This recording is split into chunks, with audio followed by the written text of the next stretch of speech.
आप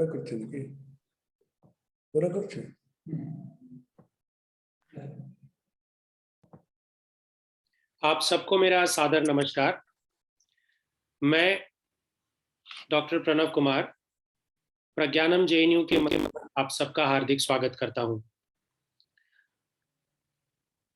आज का यह विशेष कार्यक्रम श्री रामकृष्ण परमहंस जी की जयंती के उपलक्ष्य में आयोजित किया जा रहा है। आज हमारा सौभाग्य है कि हमारे साथ स्वामी आत्मप्रियानंद जी, जो श्री रामकृष्ण मिशन विवेकानंद विश्वविद्यालय के वाइस चांसलर हैं, आज हमारे साथ हैं। वह न सिर्फ विवेकानंद विश्वविद्यालय के वाइस चांसलर हैं, बल्कि एक जाने माने वक्ता भी हैं। भगवान रामकृष्ण परमहंस के ऊपर इनका व्याख्यान आज हम सबके लिए अत्यंत ही लाभकारी होगा, ऐसा मेरा पूर्ण विश्वास है। मैं अत्यंत प्रेम, श्रद्धा एवं आदर से स्वामी आत्मप्रियानंद जी का हार्दिक अभिनंदन करता हूं। आगे बढ़ने से पहले आज के कार्यक्रम की रूपरेखा आपके सामने प्रस्तुत करते हैं। सर्वप्रथम प्रोफेसर भगत ओइनम जी आज के कार्यक्रम की प्रस्तावना रखेंगे एवं स्वामी जी का स्वागत भी करेंगे। प्रोफेसर भगत ओइनम जी जवाहरलाल नेहरू विश्वविद्यालय में फिलॉसफी के प्रोफेसर हैं। हमारे साथ जुड़ने के लिए मैं प्रोफेसर भगत ओइनम जी का आभार व्यक्त करता हूं। उसके उपरांत स्वामी आत्मप्रियानंद जी का व्याख्यान होगा, जो लगभग 45 से 50 मिनट का होगा। उसके पश्चात 10 से 15 मिनट तक हम प्रश्न उत्तर कर सकेंगे। अंत में समापन टिप्पणी एवं धन्यवाद ज्ञापन का कार्य प्रोफेसर मनीष जी के द्वारा संपन्न होगा। प्रोफेसर मनीष जी जवाहरलाल नेहरू विश्वविद्यालय में भौतिक विज्ञान के प्रोफेसर हैं। मैं आज के कार्यक्रम में हमारे साथ जुड़ने के लिए प्रोफेसर मनीष जी का हार्दिक स्वागत करता हूं। अब बिना किसी विलंब के मैं प्रोफेसर भगत ओइनम जी से आग्रह करता हूं कि वे आज के कार्यक्रम की प्रस्तावना रखें तथा स्वामी जी का स्वागत भी करें। Professor Bhagat Oinam ji. Namaskar. Thank you, Pranav. At the outset, I'm extremely glad that amidst us we have today Swami Atmapriyananda Maharaj ji, who is currently the Vice Chancellor of Ramakrishna Mission Vivekananda University. And he has been involved in the major academic and administrative activities of Ramakrishna Mission, the entire Sampradaya. And Swamiji, welcome to you in this August gathering. And we wish to learn a lot more from you on the philosophy of Thakur, Ramkrishna Paramahansa ji. Though we have all been more popularly known with the works and the thought of Swami Vivekananda, but the force behind Swami Vivekananda is the Thakur, that Ramakrishna Paramahansa. I am doubly honored that to introduce you today and also the theme as the alma mater of Ramakrishna Mission Purulia, where I spent my formative years from 1976 till 1983. So Swamiji, I'm so happy and glad that I feel privileged to be amidst you. In fact, we all grew up under the teaching and guidance of what we call Swami Putpananda Maharaj ji in Purulia Ramakrishna Mission.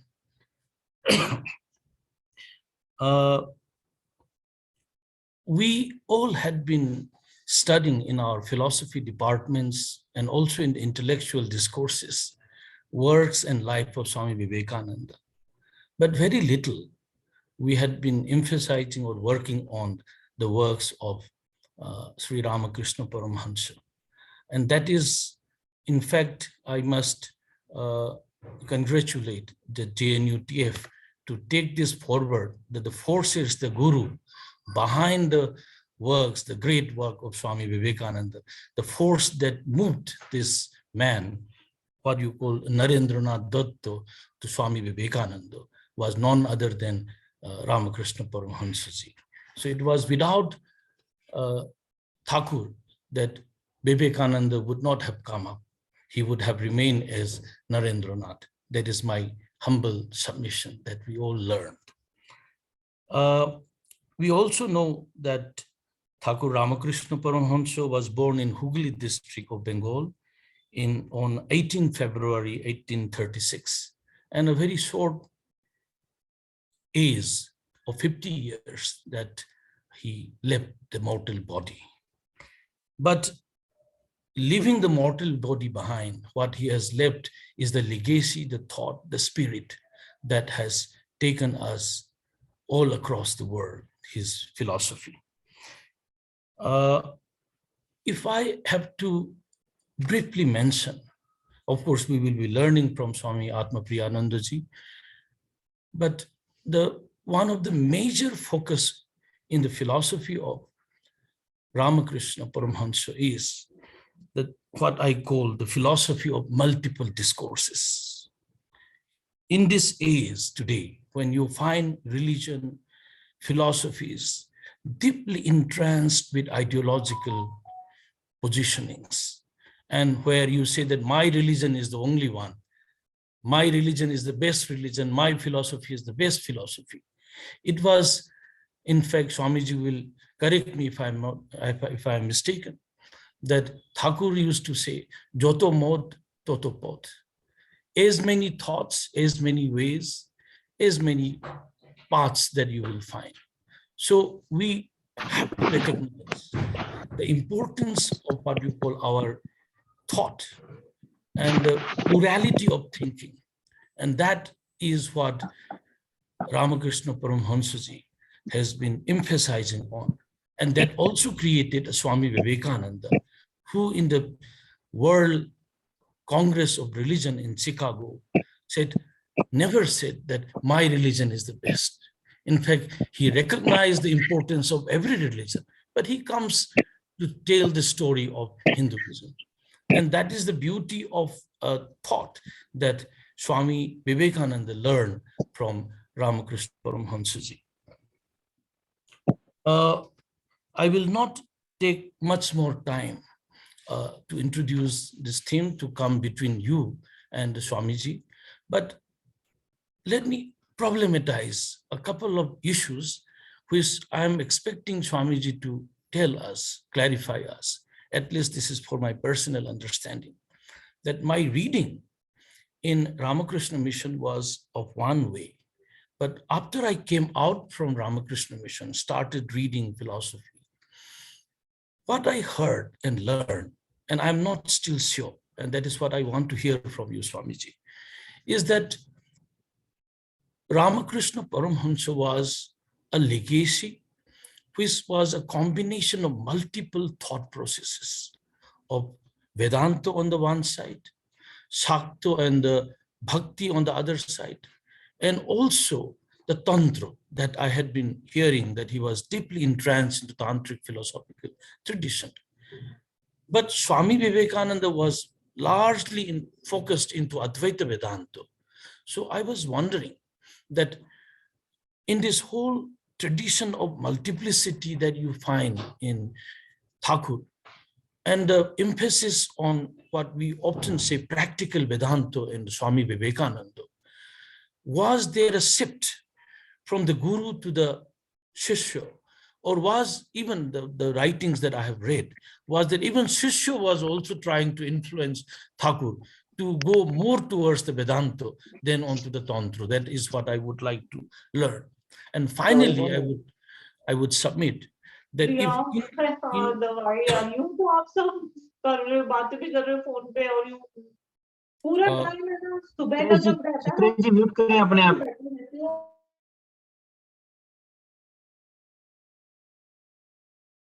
Bhagat sir unmute कर लीजिए एक बार. Okay, I think there were some disturbances, yes.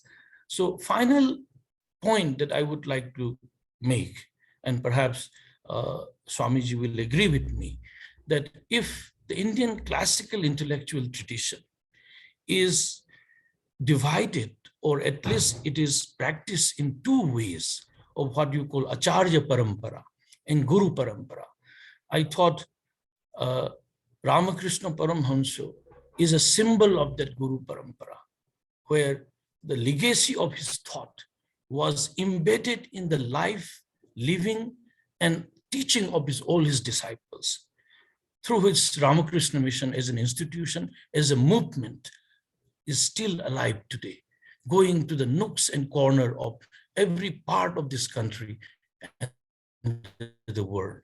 So with this, I would request once Swami Atmapriyananda Ji Maharaj to kindly enlighten us today with the philosophy of Sri Thakur Ramakrishna. Namaskar.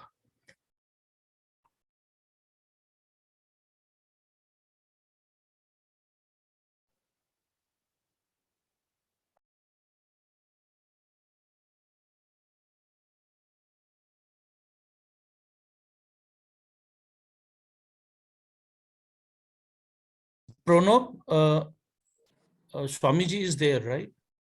Yes, sir. Yes, sir. He is sharing his screen, sir, I think. May we begin? Yes, sir. Please, sir. Please. So before I begin, a small correction. I was the Vice Chancellor. My term ended. Now I am the Pro Chancellor, a position higher than the Vice Chancellor and below the Chancellor. So I have taken charge very recently. That's a small correction. And so may we begin with the usual traditional. Videos are mute, okay. Sounds mute. Wait. This mantra is well known. So I will begin with the mantra, Vedic mantra, and follow it up with a stotra written by Swami Vivekananda on his Guru, Sri Ramakrishna. This first mantra is traditionally considered the pranama mantra, the prostration to the Guru by sannyasins. It is from the Shvetashvatara Upanishad.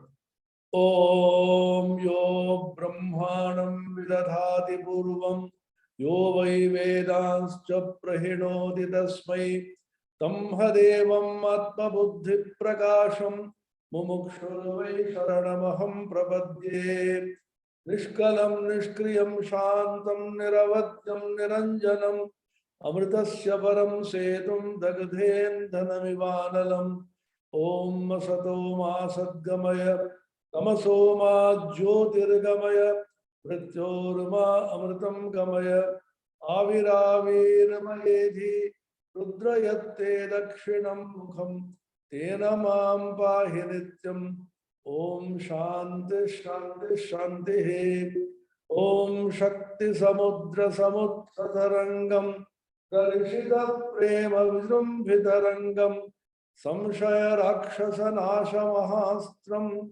Yami Guru Sharanam Bhavaidam Naradeva Deva Jaya Jaya Naradeva. While I'll be speaking freely, I thought a couple of slides will be useful.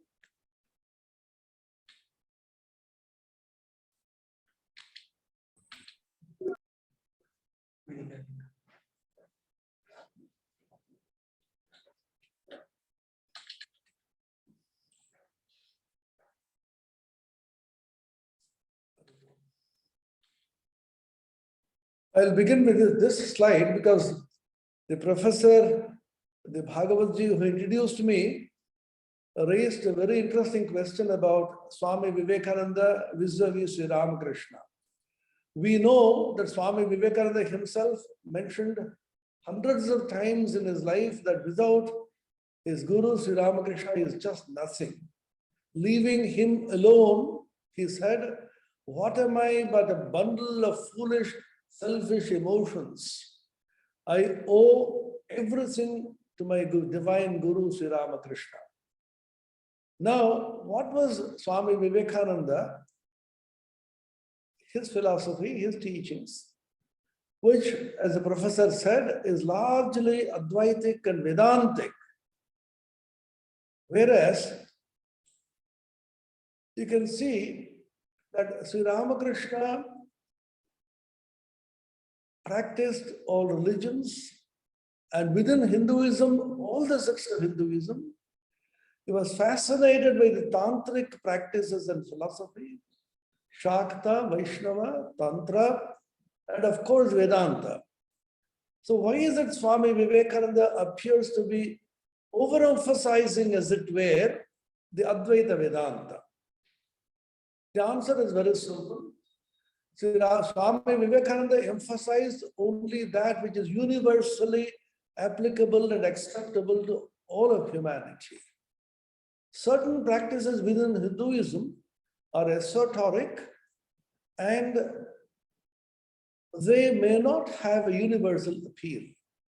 So in this context, a very interesting quote from Swami Vivekananda I have mentioned here, which summarizes succinctly what Swami Vivekananda himself thought to be his life's work. To put Hindu ideas into English and then make out a dry philosophy, an intricate mythology, and pure startling psychology.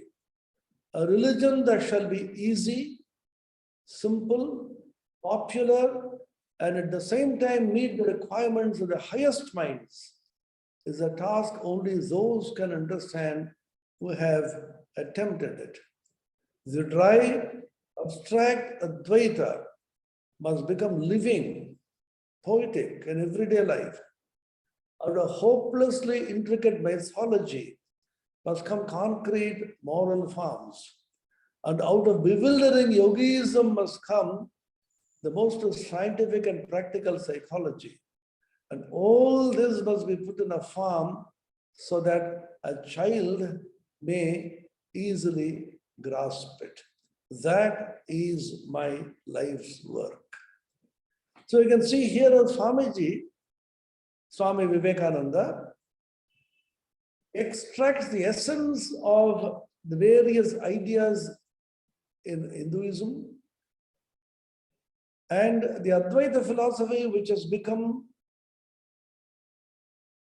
the elitist philosophy, as it were, for people in the forests and caves, for people who have very high intellectual acumen, who have Viveka Vairagya, as we call in Sanskrit, the discernment between the real and the unreal, between the eternal and the non-eternal, added to which is Vairagya, the capacity to be able to reject the unreal and take up the real.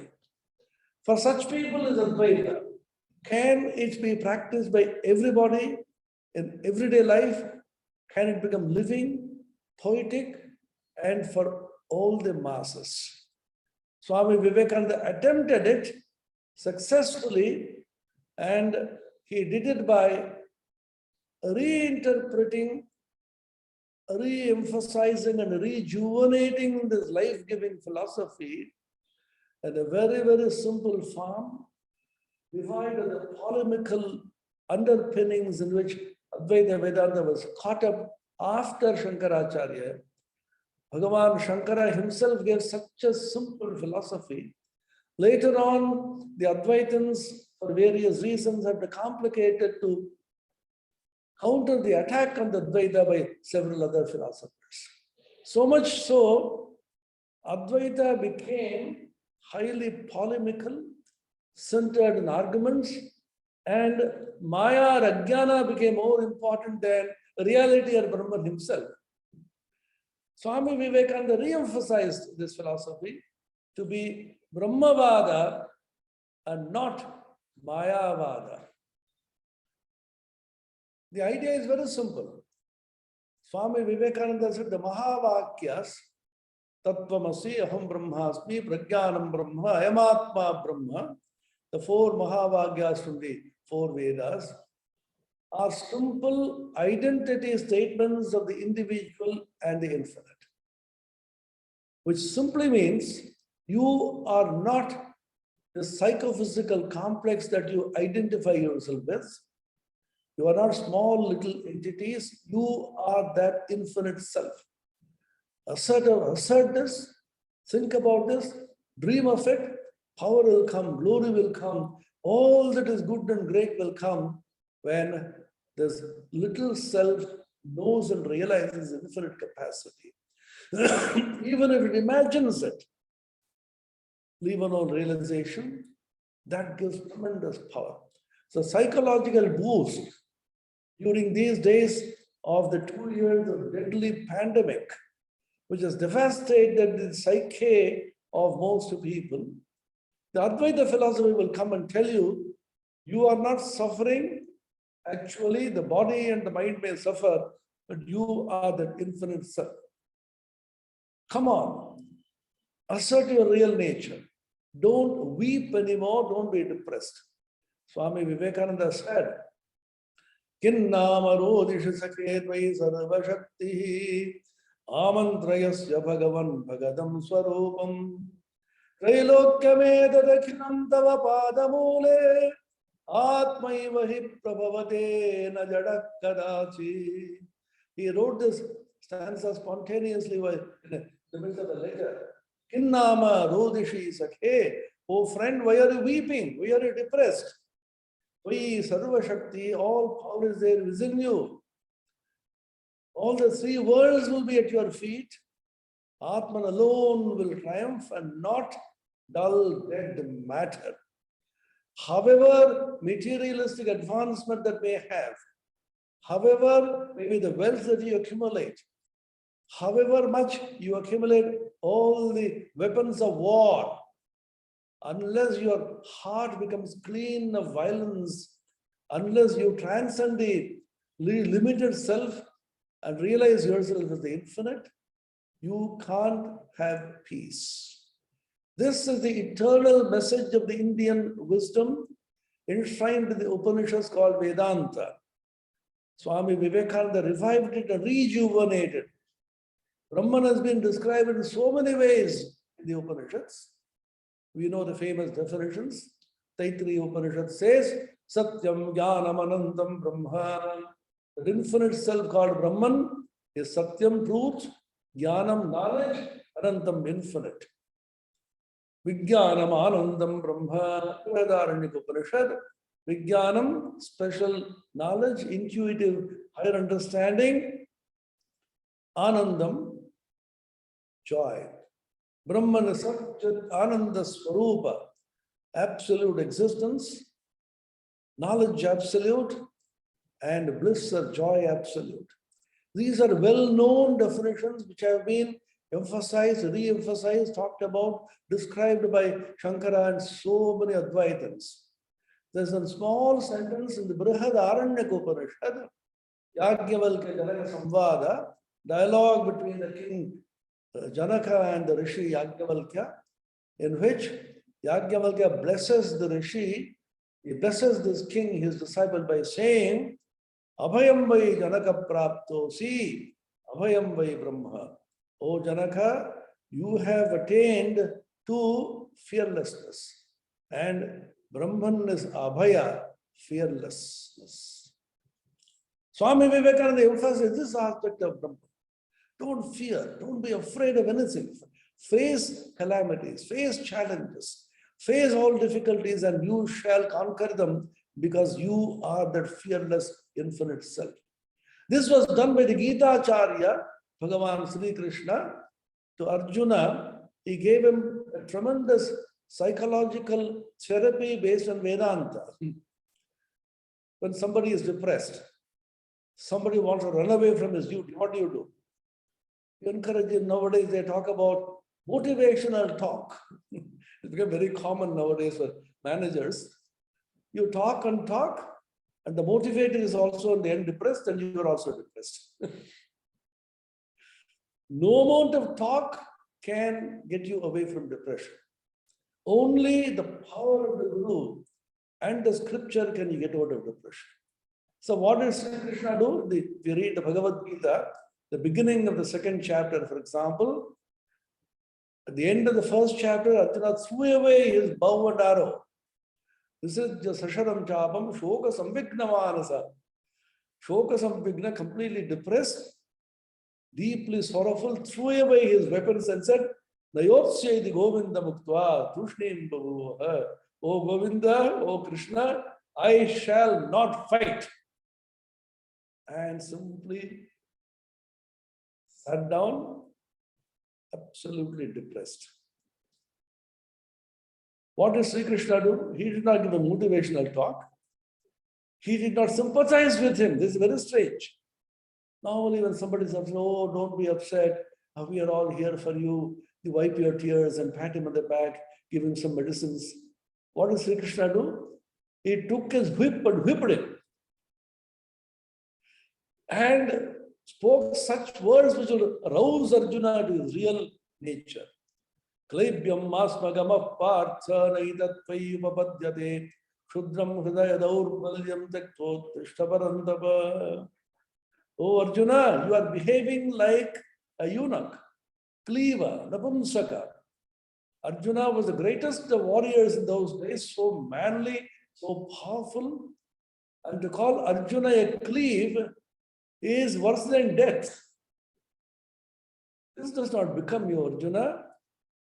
Give up your weak, faint-heartedness. Uttishta, come on, get up. Uttishtada jagrada prapya varan nibodhata kathopanishad. Swami Vivekananda is so fond of this. Sri Ramakrishna earlier has told Swami Vivekananda, Tode Shagale Chaitanya ho. That is a great blessing. May all of you be awakened. Awakened to what?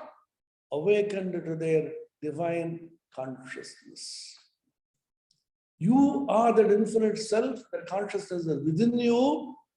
Sri Ramakrishna's main message is awakening the divine consciousness in everybody, for which he commissioned Swami Vivekananda to preach this great doctrine of the infinite reality within all beings all over the world.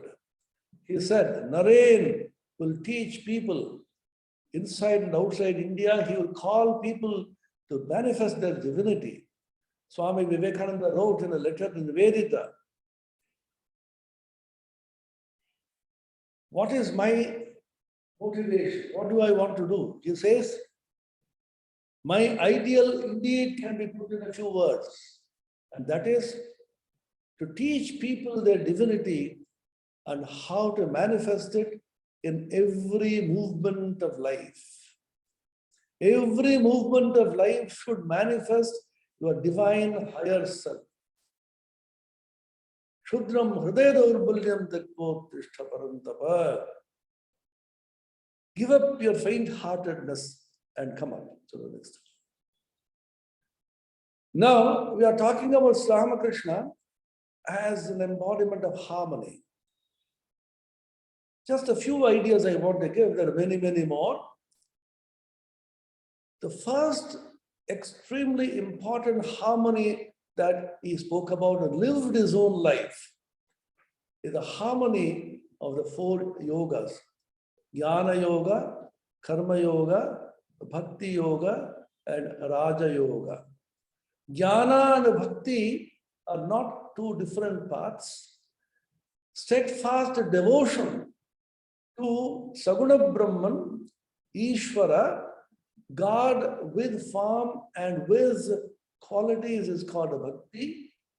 And steadfast adherence to the Nirguna Brahman, the Brahman without form and attributes, is called Jnana. And Saguna Brahman and Nirguna Brahman are the same reality conceived and seen in two different aspects. And therefore, Jnana and Bhakti are just the same.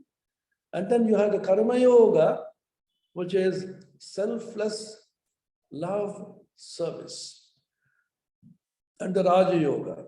So the entire spiritual map of Indian wisdom and spiritual quest can just be summarized in 3 words.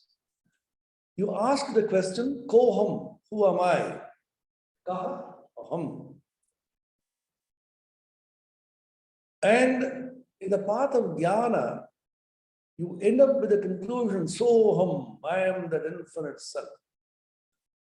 And in the path of Bhakti, it says, Naham, I am just nothing. My little ego is a zero. That is Bhakti. The Jnana is, my real self is infinite. Since zero and infinity can be proved mathematically to be the same, it follows that Jnana and bhakti are identical. Koham leading to soham in the path of jnana and naham in the path of bhakti. There is a very interesting imagery given by the famous poet and dramatist Girish Chandra Ghosh, who was a Bohemian disciple of Sri Ramakrishna, who said, Mahamaya, the world bewitching power, was throwing her net to catch people in the net of Maya. 2 people escaped. One of them became bigger and bigger and bigger and bigger, became infinite, so that the net couldn't hold him. That was Swami Vivekananda. The other was Durgacharan Nag, called Nag Mahashaya, who was such a humble devotee of Sri Ramakrishna. He became smaller and smaller and smaller, and he could not be contained in the net. So first is jnana, the second is bhakti.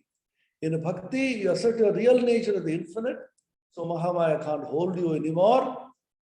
In bhakti, you erase your little self and become the smallest of the smaller, naham, naham, and therefore you escape the net.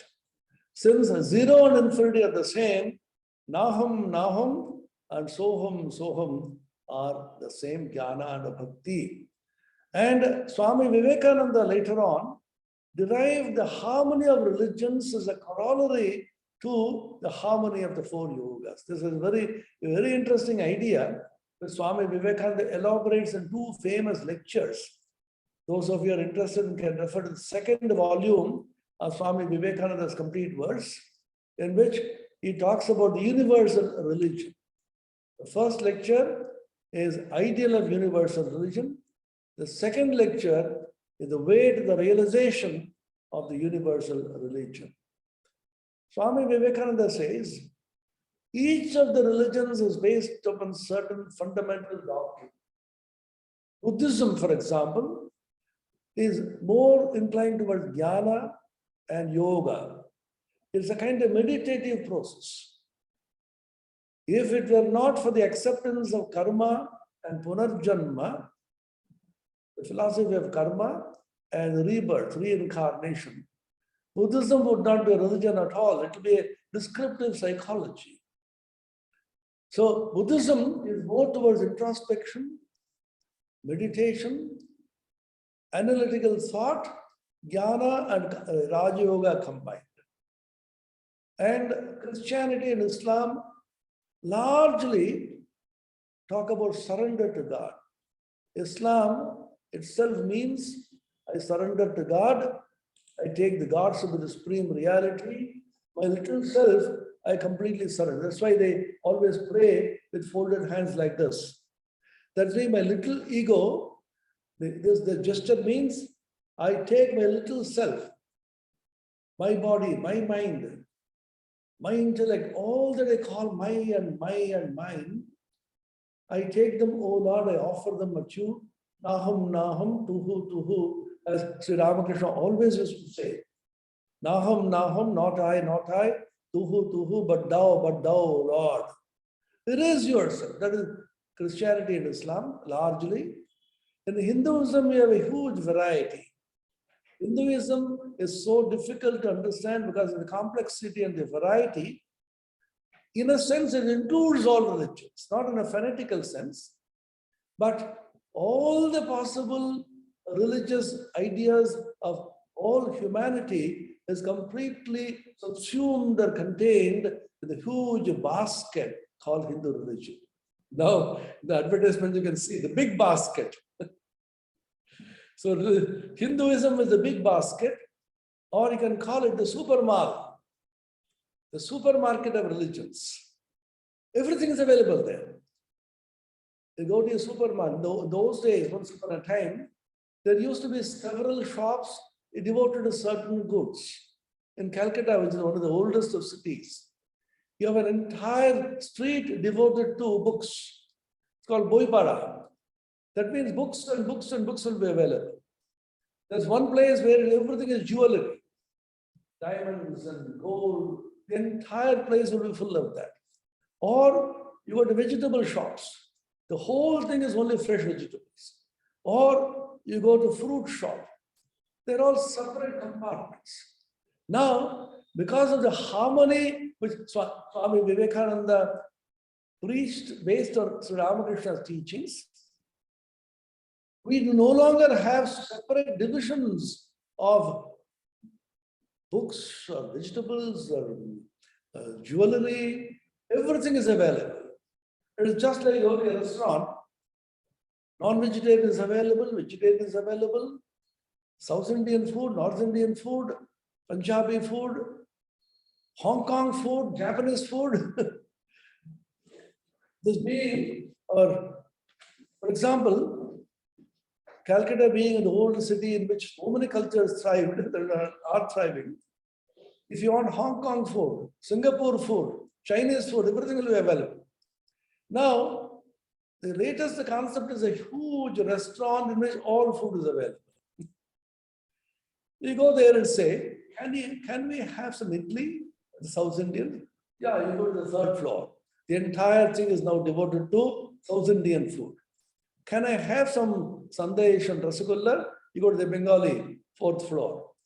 Can I have some Punjabi food? You go to the fifth floor, and so on. All possible food of all the countries and all the regions are available. Now, suppose I want to have a pick of a particular variety of food. Why should I condemn the others? There may be somebody else who will want it. I may not like this kind of food. You taste your food. I don't like something which is very sweet or very hot. You may not want it, but somebody else will want it. Let him or her take it. Why do you quarrel? Suppose you want to purchase something in the third floor of the supermarket, a super mall. Will you purchase and set fire to the remainder? Why should you be fanatical? So Ramakrishna's idea is very simple. Let everybody have a pick. Swami Vivekananda says in that famous lecture about universal religion, he says, sometimes I feel that there should be as many sects and religions as there are human beings in this world. We think, oh, there is only one religion. No, there will be hundreds of thousands of millions of religions. Why?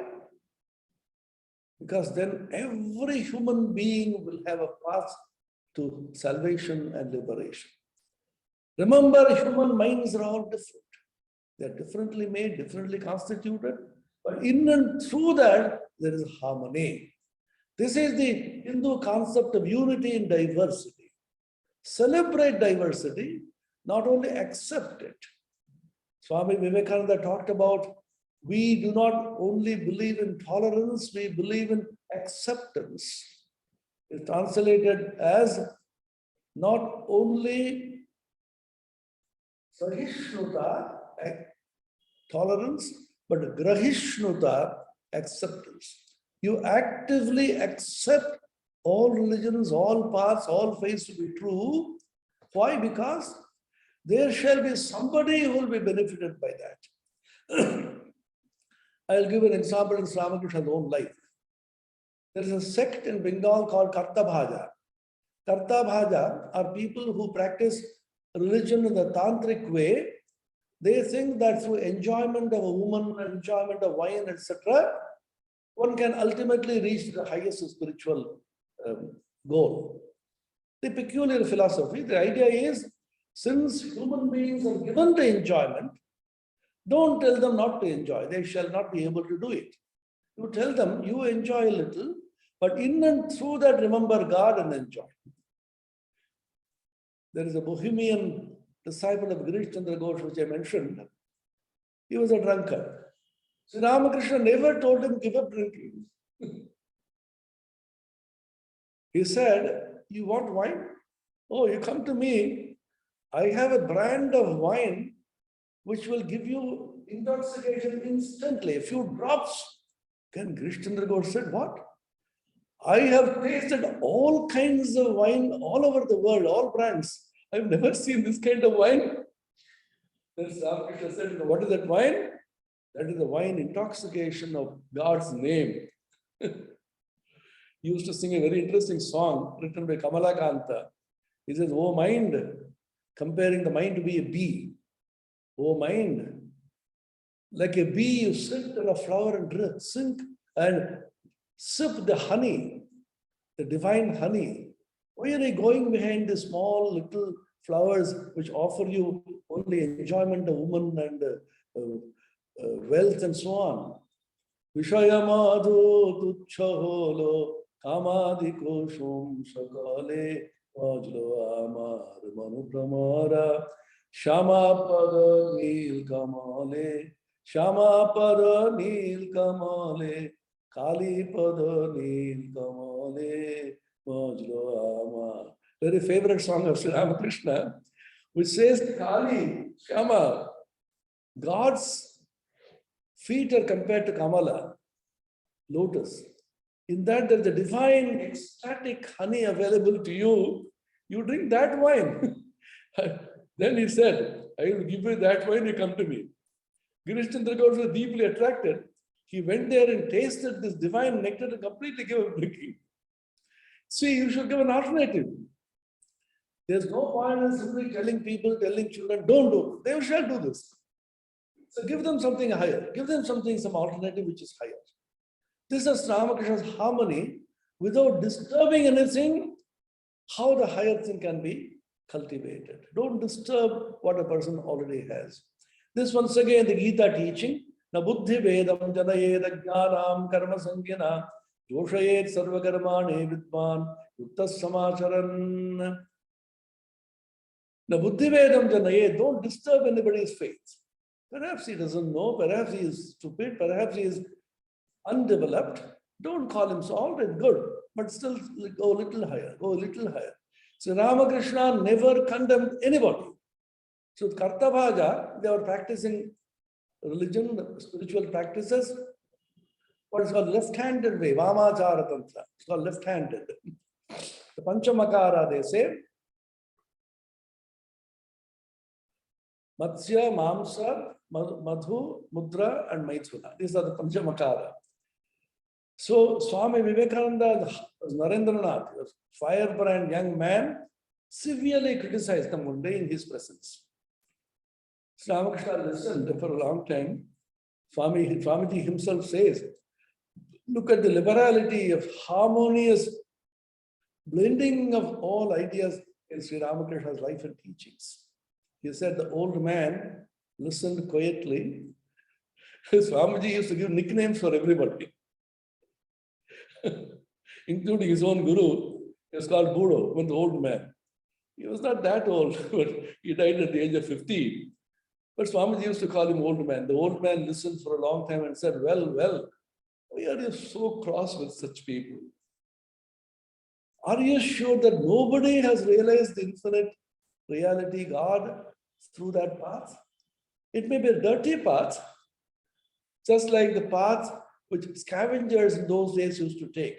In those days, scavengers cannot enter the main household through the main gate. They'll come through the back door. It may be a back door. That's also one path. Why are you so severe in your criticism? Swami Vivekananda later repeated, criticize nobody. Let no words of condemnation arise in your lips. The last words that he spoke in the Parliament of Religions in Chicago, 17th September 1893. He ended his speech with the following words: henceforth it shall be written upon the banner of all religions, help and not fight, assimilation and not destruction, harmony and peace and not dissension. Don't criticize anybody. And harmony of science and religion. This is the present day conflict. Many of the so-called religious people are looked down upon by the so-called scientists. Young people will say, I don't believe in God or religion. I am a scientist, I'm a rationalist. How far can your reason go? Your reason is so small to be able to comprehend the infinite.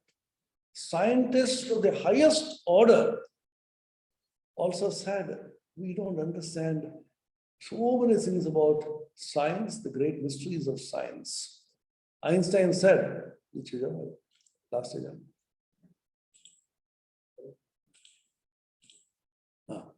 Einstein said, please read this quotation, it's a very powerful one, which I'm very fond of. The most profound and the most sublime experience that one can have is a sensation of the mystical and the religious. It is truly the source of all science. A person who is a stranger to this emotion, who can no longer marvel and wonder and wrap awe, is as good as dead. To know that what is impenetrable really exists, manifesting itself as the highest wisdom and the most radiant beauty that our dull faculties can comprehend only in the most primitive forms. It is this knowledge, this realization that constitutes true spirituality. This cosmic, religious, and mystical consciousness is the noblest mainspring of all scientific research. Remember, this is Albert Einstein speaking, one of the best scientists known in the world and declared as the greatest man of the last millennium. All of us know the story of Sri Ramakrishna, the mathematical genius of India, who used to write down his theorems in his notebook. Hardy was simply astonished. He said, Ramanujan, how is it that you are able to find out? Where are they coming from? Very shyly he said, sir, that's a secret. I worship a goddess, a Devi, called Namagiri Devi, in his native place called Namakkal. She was a Devi, and from childhood I've been praying and worshipping her. She comes in my dreams and visions and tells them these theorems, and I write down. So what are the proofs? Sir, I see they are true. How can I write proofs? And he said, sir, by the time I write one theorem, hundreds of theorems rush. I have no time for proof. Then Hardy is supposed to have said, this boy doubtlessly is a mathematical genius, but hopelessly religious. These hopelessly religious people are the salt of the earth who discover all the great truths from somewhere which is beyond the mind and the intellect. So you should remember that these are the words of the harmony of science and religion. Science is a pursuit of the external nature, Swamiji said, and religion is a pursuit of the internal nature. The external nature with the sun and the moon and the nebulae and all the celestial bodies, the macrocosm, and the nucleus and the particles and the subatomic particles, the microcosm, their study is so grand and beautiful, but much more grand is the study of the internal nature, God, soul, mind, beyond the mind, and so on. In that, India and all that stands for India have excelled. Our rishis, for hundreds of thousands of years, they've experimented, investigated, documented these called the Vedas and the Upanishads, and they have transferred this knowledge. Why? Because they realized, by realizing that one, which is the key to the understanding of all, everything can be understood. That's the master key. Kasmanna bhagavo vigyate sarvamidam vigyatam bhavati. Mundakopanishad. Shaunaka, the great householder, approaches the sage Angiras and says, can you tell me that by knowing which everything can be known? Then he said two kinds of knowledge, Paravidya and the Aparavidya, and so on. So once they realized, if you can realize your own higher self, the Atman, as identical with the Supreme Brahman, then all knowledge you just get by that realization. So they abandoned everything for this one knowledge. Sri Ramakrishna revived that in the modern age, harmony of science and religion. Kings gave up their thrones for their purpose. You know the story of Vishwamitra and Vasishtha. Vishwamitra was a powerful king. and he had such a powerful army. And he saw Vasishtha in his hermitage, was keeping with his Kamadhenu. So he wanted to take away the Kamadhenu. He came to Vasishtha and said, "You are a hermit, you are a sage, you are a penniless beggar. What will you do with this Kamadhenu? Give it to me. I will take Kamadhenu to my palace and keep her in such wonderful luxury and worship her every day." Vasishtha said, "Kamadhenu will not go away from here, don't attempt it." He came with all his Sainya, army, and tried to take away Kamadhenu. Then Vasishtha put a small wooden stick called Brahmadanda, symbolic of knowledge of Brahman. All the weapons that he threw, Astra and Shastra, simply the Brahmadanda was swallowed up. Lastly, he said, "Now, Vasishtha, I am going to throw this invincible Brahmastra." Brahmastra is so powerful, it can be used only once, and nobody can resist the power of Brahmastra. He threw it, and Brahmadanda simply gobbled that also. Then Vishwamitra was confused, flabbergasted, frightened. Then with floated, "Vasishtha, what is the source of your power? Even Brahmastra could not help."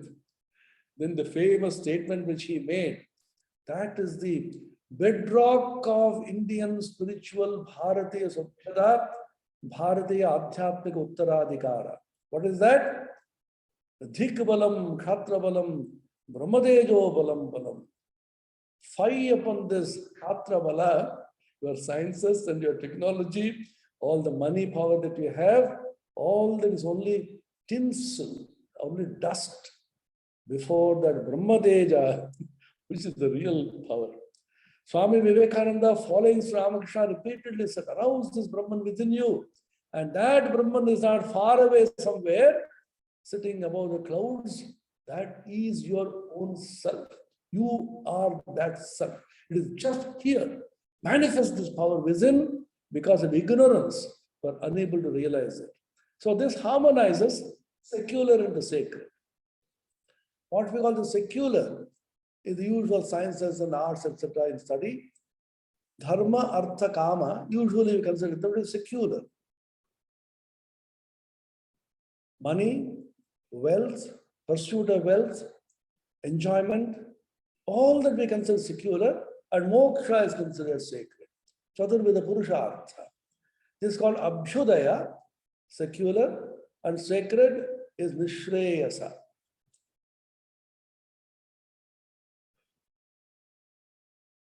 Now, are there differences between these two? Sri Ramakrishna came and harmonized these two. Your whole life is divine. The moment you realize yourself as that infinite self, whatever you touch becomes divine. Once again, with the echo of the Upanishadic statement, Isha Vasyamidam Sarvam Yatkincha Jagatyam Jagat. This entire universe should be covered and enveloped by God. Otascha protascha. This is a statement of the Brihad Aranyaka Upanishad. Otapurota, interpenetrated, enveloped, soaked in God. You, your mind, your body, your intellect, your knowledge, your wealth, your wife, your children, everything should be covered by God consciousness. Your wife will be divinized, your children will be divinized. When you yourself feel you are divine, there is no distinction henceforth between the secular and the sacred. All life is religion, and this leads to the harmony of the global and the local. Now we find so much of disharmony in the world. My religion, my country, and my region. Now the conflict which is going on in Europe. Now this is my region, this is my religion. They belong to the same religion, but this is my region. This, the border of my country. Anybody goes beyond this is in some other country. So everything is my, the local. And the global, you have a larger vision. If you go high up in the sky and look from the aircraft, which is you and which is me and everything is just one. Now, can the local and the global be harmonized? If a larger vision, local, of course, is necessary. You have to live somewhere, you have to identify with some country or identify some religion if necessary. You have to identify with your parents and your wife and children. This is a local identification is a thing which you live by. But remember, this just by the way, since you are born somewhere, since you have a female or male body, since you have higher or lower education, these are all things which come by the way. They are not your real identity. And that is the global. So if you harmonize the global and the local, I was just mentioning one very interesting how even in language, this idea of harmony is entered. Many of you may know globalization. Globalization, which is a well-known concept, you globalize, everything should be one global entity. Now we talk about a global village. The whole world has become a global village. Recently, they have coined a new word, which is found in the Oxford Dictionary, localization. It is a combination of the global and the local. An idea which is a local idea, which is globalized, and a global idea which is localized. You take a global idea, global concept, and customize it to the local situation. It is called localization. Now, I'll just mention this because it's a philosophical concept. Swami Vivekananda mentioned that his entire teachings he owed to Sri Ramakrishna. And Sri Ramakrishna said, the idea of harmony which is preached, religious harmony, harmony of sex within Hinduism, harmony of science and religion, harmony of global and the local, harmony of secular and sacred, all of them are based on his own spiritual experience called bhava mukha. Literally, the threshold of being becoming, which he himself described as a state of jnana, special knowledge, a higher perception of reality than mere jnana. Sri Ramakrishna, when he attained the nirvikalpa samadhi, the highest samambona of all experience, his eye was completely lost, and he remained in that state, it is said, for 6 long months. At the end of it, he heard a divine incorporeal voice telling him to bhava mukhe thak, remain in bhava mukha. He heard this 3 times, to bhave thak, to bhava mukhe thak, remain in bhava mukha, which means don't completely merge in the infinite, inexhaustible, and lose yourself. As Sri Ramakrishna himself said, the salt doll went to measure the depth of the ocean. What will happen is it completely melts away. Don't melt away in the infinite. Melt, become one with the infinite, lose your own individuality, but come back again and live as a devotee, remaining in the threshold of being and becoming. You be that infinite reality, aham brahmasmi, and remaining in the threshold, you can also be in the world of becoming. So this is the borderline between being and becoming, the infinite and the finite, the absolute and the relative, the transcendental and the immanent, and you have access to both. This Sri Ramakrishna calls the state of jnana, special jnana. The person who has jnana has realized himself as Brahman, but beyond that, the vijnana, in which the person who realizes himself as Brahman also realizes the entire world of becoming, with all its varieties, men, women, children, plants, animals, all of them are also the manifestations of the same Brahman. He realizes that he alone exists as all beings. A glimpse of this is given by Bhagavan Sri Krishna in the Vibhuti Yoga in the 10th chapter. He said, I have become everything. In the modern language, you may say, when you see anything in this world, you see God's signature.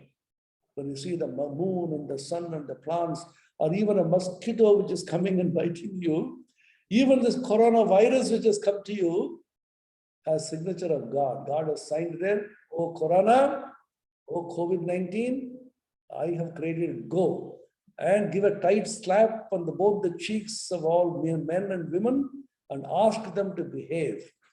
They have been misbehaving for too long, and I will shut down the whole world for more than 2 years so that they wake up. This is a wake-up call which God has given us. The entire world has a signature of God.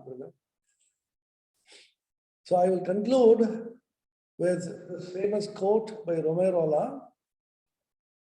All of you know he was a very famous French Nobel laureate in literature. He wrote 2 biographies. The spelling is wrong there. Sri Ramakrishna and Swami Vivekananda.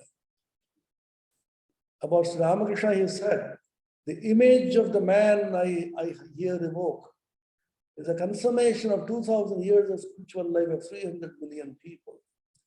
Though his outer life was set in a limited frame, his inner life embraced the whole multiplicity of men and gods.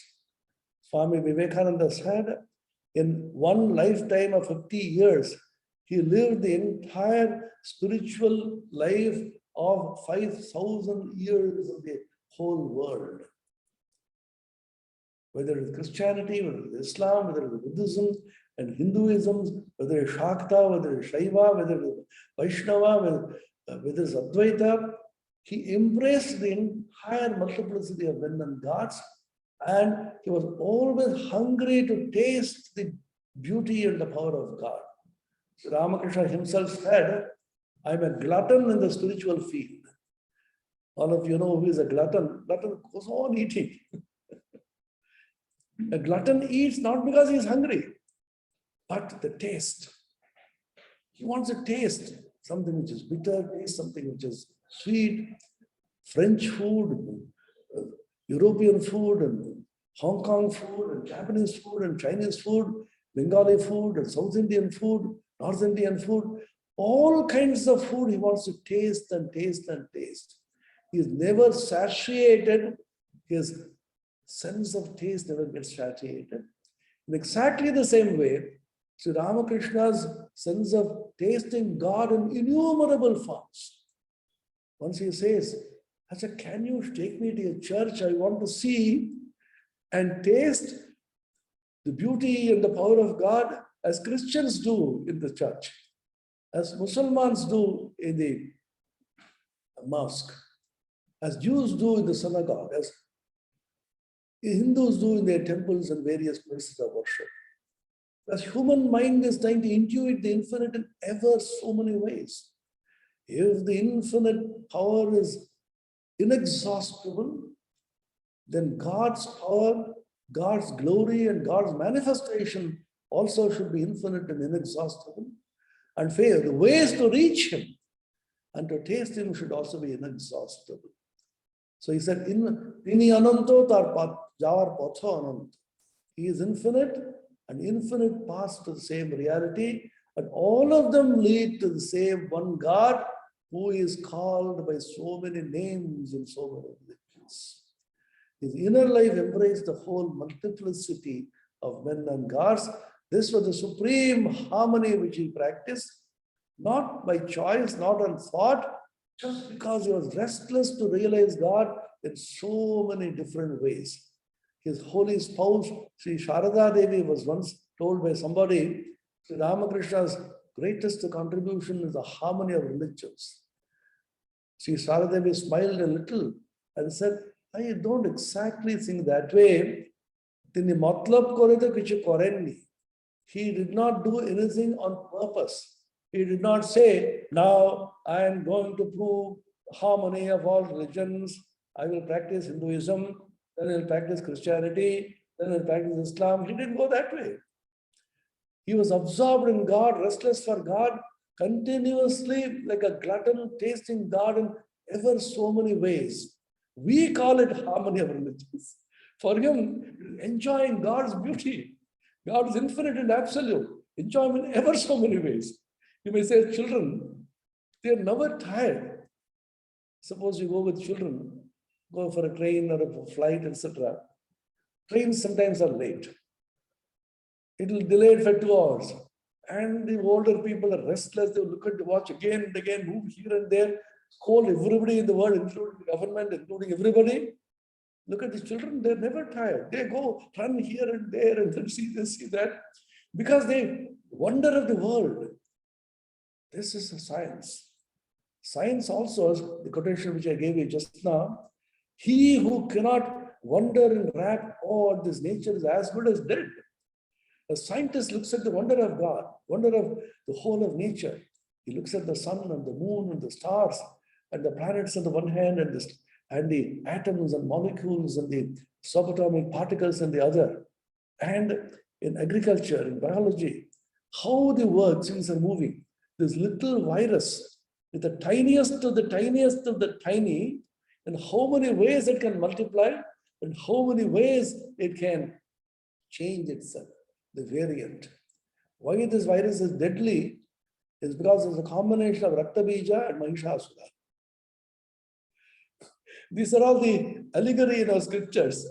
Mahishasura keeps changing forms. In the Chandi, the Devi Mahatma we mentioned, Durga wanted to kill him, suddenly changed into an elephant.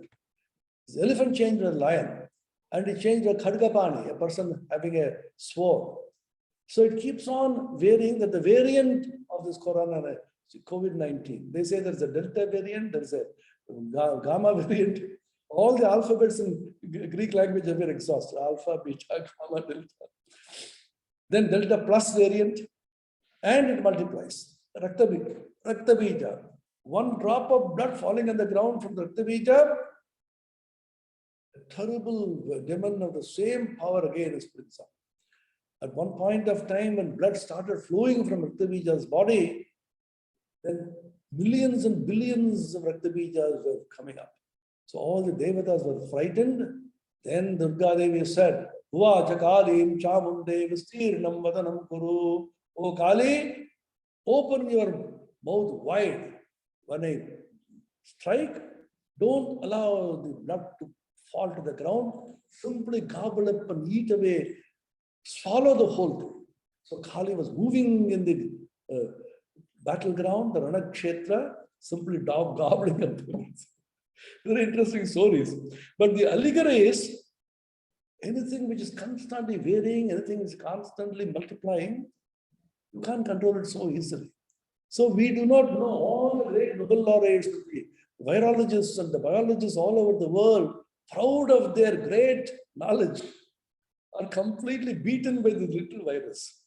So you think, how much is human knowledge? How much is your science? Shakespeare wrote in the Measure for Measure. Swami Ranganathan used to quote it very often. We memorized it from there. Man, proud of his little authority, most ignorant of what he is most sure of, his glassy essence. Like an angry ape, makes such fantastic gestures before the high heavens, which makes the angels weep. Man, poor man, how much is your intelligence? Nature throws up a small virus and you can't tackle it. For 2 years, human beings have been struggling. At the end of 1 year, with great waking, burning their midnight oil, as they say, oh, we have now discovered a vaccine. By the time you discover the vaccine, the virus changed. Oh, vaccine, come on, I'll change it in a new form. Oh, there's a Delta variant, we don't know how to fight. Don't play with nature. Don't exploit nature. This is live in harmony with nature. This is the lesson in harmony which has been repeatedly talked about in India. Madhuvata ritayate madhuksharanti sandhava madhve erna santoshadhi madhunakta mutoshase madhumatparthivagam rajaha madhudyaurastunaf pita madhuman no vanaspatir madhumagam mastu surya madhvir gavo bhavantunah om madhu om madhu om madhu. Great mantras in the Upanishads. Everything is only madhu, everything is only sweetness, everything only joy. Don't play with nature, don't exploit nature for your own little greed. Mahatma Gandhi famously said, nature has enough for man's need, but not for man's greed. If man becomes greedy, wants to exploit nature, nature will come back and give him a good blow. It's called the Nemesis of Nature. In Greek mythology, they call it Nemesis of Nature. We saw this Nemesis. And the second quotation by Romero Lam and Swami Vivekananda, the two words, equilibrium and synthesis, the whole of the Vivekananda's constructive genius may be summed up. What a beautiful statement. Equilibrium and synthesis, the whole of Vivekananda's constructive genius may be summed up. He was the embodiment of the harmony of all human energy. So let us contemplate, let us contemplate on the great prophet of harmony, Sri Ramakrishna, whose teachings were interpreted, made easily known, available to all beings, put in a rational foundation, the scientific age by Swami Vivekananda. Swamiji said, he lived that great life and I read the meaning. He was the Bhashyakara, the commentator in Sri Ramakrishna. In the Vedanta, we have three prasthanas. We call them Shruti Prasthana, the Upanishads, Smriti Prasthana, the Bhagavad Gita, Nyaya Prasthana, the Brahma Sutras. So we think in the Ramakrishna tradition, Sri Ramakrishna is the Shruti Prasthana, the Upanishads, talking about the supreme truth directly and simply. Sharada Devi, his holy spouse and the helpmate in his mission, is the Smriti Prasthana, the Bhagavad Gita, how to make it practical living in everyday life, and Swami Vivekananda Nyaya Prasthana, in which the truths of the Upanishads and the Gita are put on rational, scientific, logical foundation, so that human beings will be able to understand in the modern age of science the significance of these teachings. With these few words, I thank all of you for your patient listening. Om Shanti Shanti Shanti Hari Om Tat Sat Sri Ramakrishna Arpanamastu.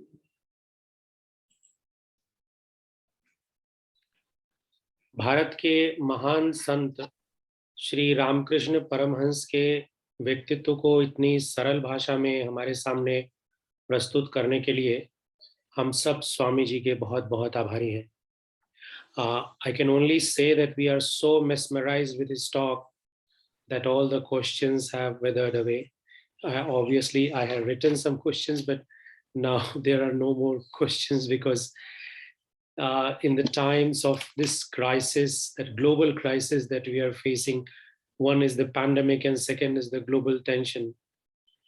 And we know that this global outer tension of pandemic and politics is merely a manifestation of the inner tensions that is occurring in everyone's mind and heart. And this harmony that you have talked about through the life of Sri Ramakrishna should be a guiding light for every human being and thoroughly for the whole world. Now with this, I humbly invite Professor Manish ji and request him to propose vote of thanks and at the same time give his concluding remarks. Professor Manish ji.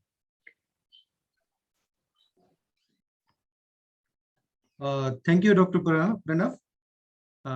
Respected Swami Atmapriyananda ji Maharaj ji, Pro Vice Chancellor of Ramkrishna Mission, Vivekananda University, Professor Bhagat Onam ji from JNU, Dr.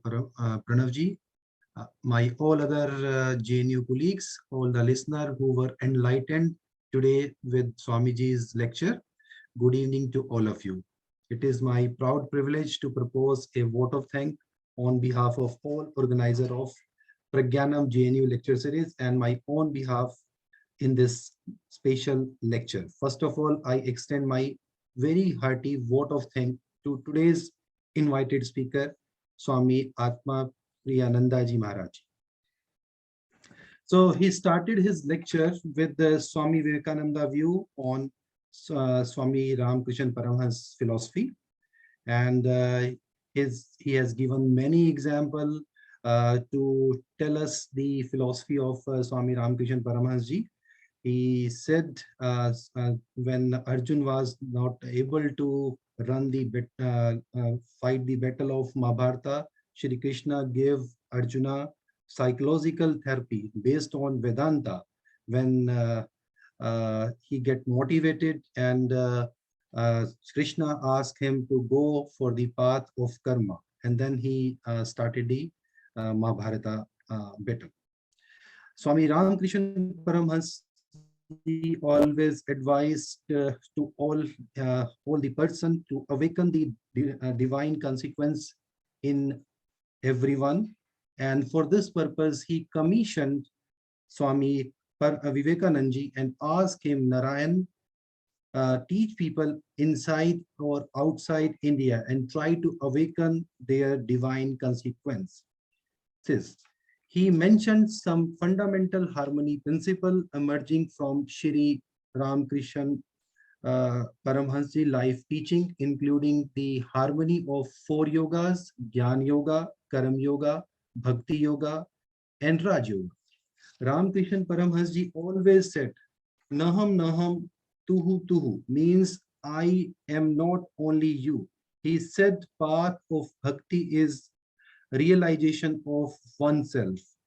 Human's real nature is infinite.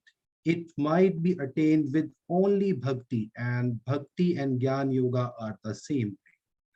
Sri Ramakrishna Paramahansa Harmonized is based on his spiritual experience of Bhav Mukha, which he himself described as the state of Vijnana, that is the spatial knowledge. And he concluded with the quote of famous writers, Roman Ronald, who said that though Ramkrishna Paramahansa's outer life was set in a limited frame, his inner life embraced the whole multiplicity of men and God. In the two words, equilibrium and synthesis, the whole of the Vivekananda constructive genius may be summed up, and Vivekananda was the embodiment of the harmony of all human energy. So in the last, he mentioned that nature have enough for the men, but not for the men's grid. So we should remember this. And in the last year, September 2021, I have also got the opportunity to visit the Vellore Mutt, Kolkata. And it was really a wonderful experience for me and my family. And I can assure that if you can visit at that place, you can only get one thing for sure, that is the mental peace. So thank you, Swamiji, for your enlightening words. And at this time, I also thank Professor Onam Bhagat ji for introducing the learned personality, Swamiji, in front of us. And extreme cooperation from the team of Pragyanam, who planned these lectures at the regular interval, is highly acknowledged. And most of all, I would like to thank all the listeners who listened patiently this special talk. And I hope that it was a fruitful learning experience for all of you, and you can follow from the Ramkrishna Paramahansa philosophy a lot in your life. Thank you all. And finally, I give now to Pranav ji. बहुत बहुत धन्यवाद मनीष जी। कार्यक्रम अब हम समाप्त करने जा रहे हैं। मैं अंत में आप सबसे आग्रह करता हूं कि हमारी YouTube चैनल पर जाकर कृपया हमें सब्सक्राइब करें और ऐसे ही कार्यक्रमों को आयोजित करने के लिए हमारा उत्साहवर्धन करें। आइए अंत में हम सब करबद्ध होकर परमेश्वर से बाह्य एवं आंतरिक शांति के लिए प्रार्थना करें। ओम शांति शांति शांति। सबका कल्याण हो। सबका धन्यवाद हमारे साथ जुड़ने के लिए। धन्यवाद। अगले कार्यक्रम तक के लिए विदा लेते हैं। धन्यवाद।